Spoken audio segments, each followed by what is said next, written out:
అంటే అమ్మ అంటే నీకు బాగా పిచ్చి, సో ఎన్నిటి కలిపి నువ్వు రాస్తే అనేది కరెక్టు అని అనేసరికి చాలా ఆనందంగా పొంగిపోయి నేను ఆ పుస్తకం రాయడం బిగిన్ చేశానండి.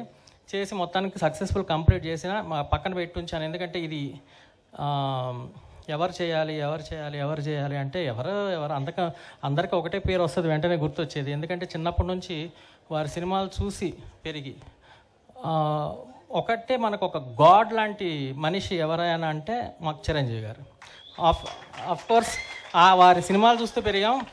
ఇప్పటికీ నేను ఒక నిజం చెప్తానండి, చిరంజీవి గారు కొత్త సినిమా ఎప్పుడు వస్తుంది అని, అంటే ఒక కొత్త సినిమా కోసం వెయిట్ చేసేది నేను ఒక చిరంజీవి గారి సినిమానే.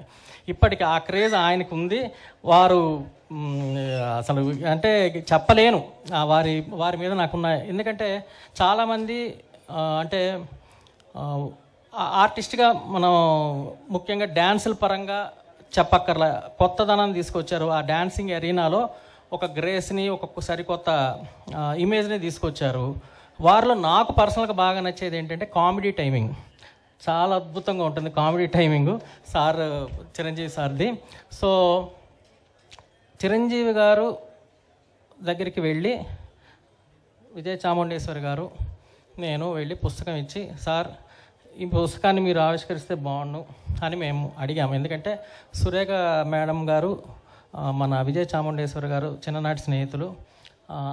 ఆ పరిచయంతో కూడా ఇద్దరు దంపతులు రావాలని ఆహ్వానిస్తున్నప్పుడు చాలా చక్కగా తప్పకుండా వెంటనే ఒప్పుకొని వారు రావటమే కాకుండా ఈ కార్యక్రమాన్ని మొత్తం తమ భుజస్కంధాల మీద వేసుకొని చిరంజీవి గారు నిర్వహిస్తూ వారు ఆవిష్కరించడం, ఆ దంపతులు ఉండటం. ఎందుకంటే చాలా కార్యక్రమాలు జరుగుతుంటే ఎప్పుడు మనం సురేఖ మేడం గారిని చూడం, కానీ వాళ్ళ దంపతులు ఇద్దరు వచ్చి ఈ కార్యక్రమంలో పాల్గొనడం అనేది నిజంగా మహానటి సావిత్రి గారికి చిరంజీవి గారు ఇస్తున్న గొప్ప నివాళి. ఇది వారు తలపెట్టి వారు చేయటం అనేది అది ఇదొక చరిత్రలో లిఖించదగ్గ విషయమే నా ఉద్దేశం. ఎందుకంటే అంత మెగాస్టార్ గారు వారు వస్తే చాలు, వేదిక పైన ఉంటే చాలు, కానీ వారు లేదు, ఇది చక్కగా గ్రాండ్గా చేద్దాం. మేమన్నాం, సార్ మీరు మీ స్వగృహంలో చేసిన చాలు మాకు అని అన్నా కూడా లేదు, సావిత్రి గారు నీడ్స్ ఎ సెలబ్రేషన్ అని చాలా ఇంత వైభవంగా నిర్వహించడానికి కారకులయ్యారు.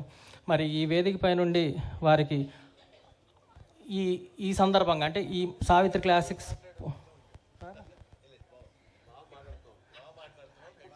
నేను ఇందాక అనుకుంటున్నాను సార్, మీరు ఇంకా ఏం సెటైర్ వేయలేదు. ఎందుకంటే నాకు బ్రహ్మానందం గారు బాగా అంటే గురువులు స్నేహితులు అన్నీ ఇట్లా సెటైర్ వేస్తారు. ఇందాక టెన్షన్ పడుతున్నా, మీరు గమనించలేదు అంటే ఎక్కడో చిన్న టెన్షన్ ఉంది సార్. అందుకని ఏం లేదు సార్, మళ్ళీ మైక్ దొరకదు, ఊరికే ఉన్నాయని ఏదో చెప్పుకోవాలని సార్. అదే సార్ అదే. సో అన్నయ్య చిరంజీవి గారు ఈజ్ ఎవ్రీథింగ్ టు అస్. వారు ఈరోజు చేసి ఈ పుస్తకానికి ఒక పవిత్రతని, సంపూర్ణత్వాన్ని తీసుకొచ్చారు చిరంజీవి గారు. Hats off sir, thank you so much. అలాగే పుస్తకంలో సావిత్రి గారి జానపదాలు వేరుగా ఉంటాయి, సాంఘికాలు వేరుగా ఉంటాయి.